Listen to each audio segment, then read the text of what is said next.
Good morning students. अब जो एक लास्ट टॉपिक बच रहा है रिवर्स ऑस्मोसिस, उसको भी हम खत्म कर ही देते हैं क्योंकि जो वॉन्ट ऑफ फैक्टर वाला था वो तो डिलीट हो चुका है। तो सिर्फ एक लास्ट टॉपिक बच रहा है, तो इसको आज की डेट में है वो कंप्लीट है, वो कर देते हैं ताकि फिर नेक्स्ट चैप्टर हम ले लेंगे इलेक्ट्रोकेमिस्ट्री। तो वही छोटा सा टॉपिक है, जल्दी से खत्म कर लेते हैं। और ये भी इंपॉर्टेंट है, 1 मार्क के क्वेश्चन के अंदर ये भी आ सकता है या 2 मार्क के क्वेश्चन के अंदर आ सकता है क्या?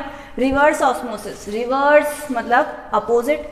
ऑस्मोसिस जो प्रोसेस होता है उसका यहाँ पर आपको कुछ अपोजिट है वो देखने को मिलेगा।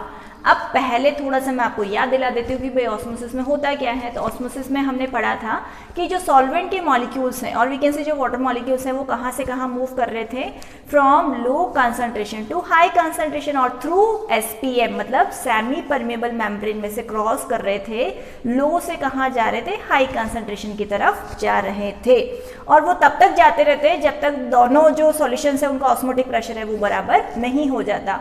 पर इस प्रोसेस को हम रोक सकते हैं बाय अप्लाइंग एक्सटर्नल प्रेशर। अगर हम बाहर से एक्सटर्नल प्रेशर लगाएं तो वो प्रेशर जिसके ऊपर फ्लो होना बंद हो जाता है सॉल्वेंट का, तो वो कहलाता है ऑस्मोटिक प्रेशर। अब यहाँ पर क्या हम कर रहे हैं इस पर्टिकुलर प्रोसेस के अंदर कि यहाँ आप देख सकते हो कि ये पूरा प्लांट इस तरीके से हमने यहाँ पर प्योर वाटर रख रखा है, फ्रेश वाटर जिसको हम कह रहे हैं, और ये इधर की तरफ है वो सी वाटर है।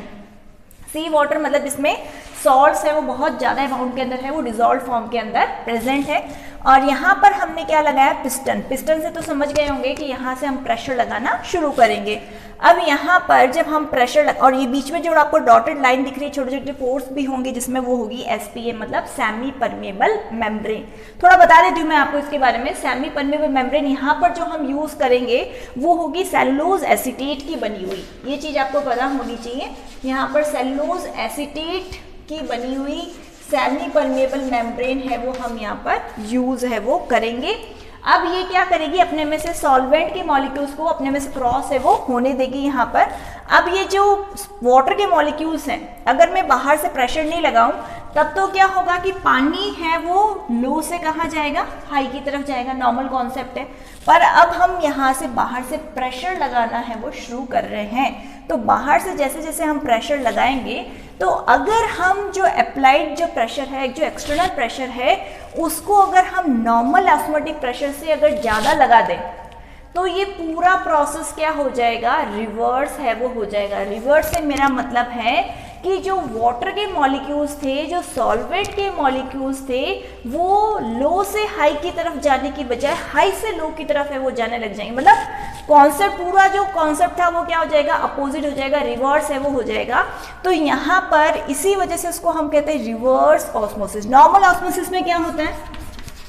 नॉर्मल ऑस्मोसिस में हम देख लेते हैं कि भाई क्या था, मैंने अभी बताया आपको। ऑस्मोसिस, हाँ सही है, सही लिखा था, गलत।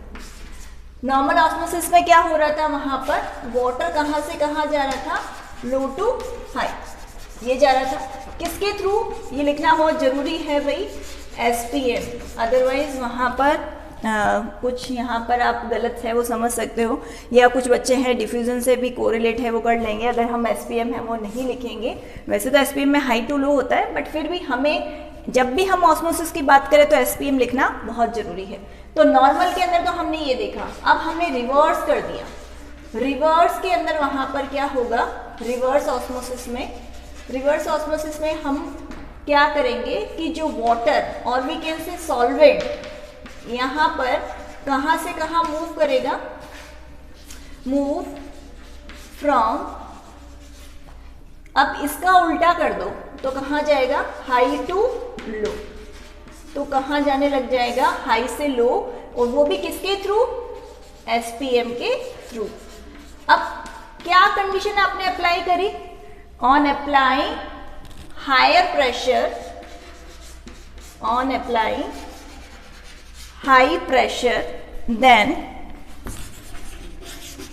हाई, और अगर एक्सटर्नल लिख दे तो ज़्यादा अप्रोप्रिएट होगा, external pressure than osmotic pressure. अगर उससे ज़्यादा अगर हम प्रेशर लगा दें तो ये पूरा प्रोसेस क्या हो जाएगा? रिवर्स हो जाएगा। और इसको शॉर्ट में RO भी बोलते हैं। आप लोगों ने अपने घरों के अंदर है वो देखा होगा कि भाई RO है वो लगे रहते हैं, तो उनके अंदर यही कॉन्सेप्ट है वो यूज़ होता है और साथ ही साथ इसका यूज़ है वो कहाँ किया जाए वो भी हम डिस्कस करेंगे।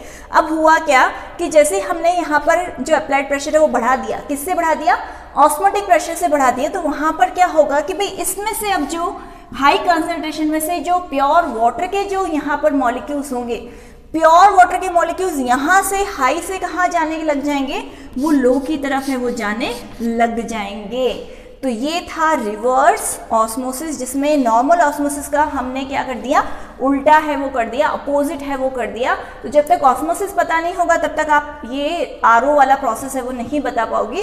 तो इसके लिए पहले नॉर्मल पता होना चाहिए, फिर आपने रिवर्स किया। कब रिवर्स होगा ये भी पता होना चाहिए, क्योंकि ये क्वेश्चन है वो एमसीक्यूज के अंदर पूछ सकते हैं कि भाई रिवर्स ऑस्मोसिस किस कंडीशन में होगा। तो आपको अलग अलग 4 ऑप्शंस दिए जाएंगे, तो वहां पर करेक्ट ऑप्शन कौन सा होगा, वहां पर on applying higher pressure than osmotic pressure reverse osmosis will take place. तो वहां पर हायर प्रेशर जब आप अप्लाई करोगे तब रिवर्स ऑस्मोसिस होगा। अब यहाँ पर इसका हम क्यों पढ़ रहे हैं, कहाँ इसका यूज है वो आ सकता है, तो वो भी हम देख लेते हैं। वैसे तो मैंने नीचे लिखा हुआ है यहाँ पर। सबसे पहले तो डीसैलिनेशन प्लांट्स के अंदर, डीसैलिनेशन प्लांट क्या होते हैं, जो सी वाटर को फ्रेश वाटर में मतलब पीने लायक पानी के अंदर बदलते हैं। तो हम यहाँ पर लिख सकते हैं इन डीसैलिनेशन ऑफ डी, मेरे को पूरा नहीं यहाँ पर लिखना पड़ेगा, सिर्फ इतना सा ही, डीसैलिनेशन ऑफ सी वाटर। हम सी वाटर का डीसैलिनेशन कर सकते हैं इस प्रोसेस के थ्रू। साथ ही साथ इन रिमूवल ऑफ पॉल्यूटेंट्स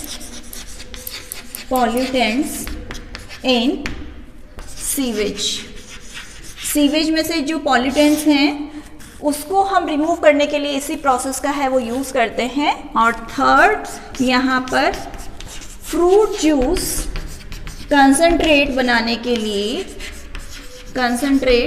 के लिए भी इसी फिनोमिना का यूज़ है वो किया जाता है। जैसे आपने सुना होगा भाई इतने सारे जो मार्केट के अंदर फ्रूट जूस कंसंट्रेट मिलते हैं जो पीने के लिए हैं वो काम में आते हैं, उनको डाइल्यूट करके है वो बनाया जाता है। तो वहाँ पर भी इसी फिनोमिना को यूज़ करके उनको प्रिपेयर है वो किया जाता है।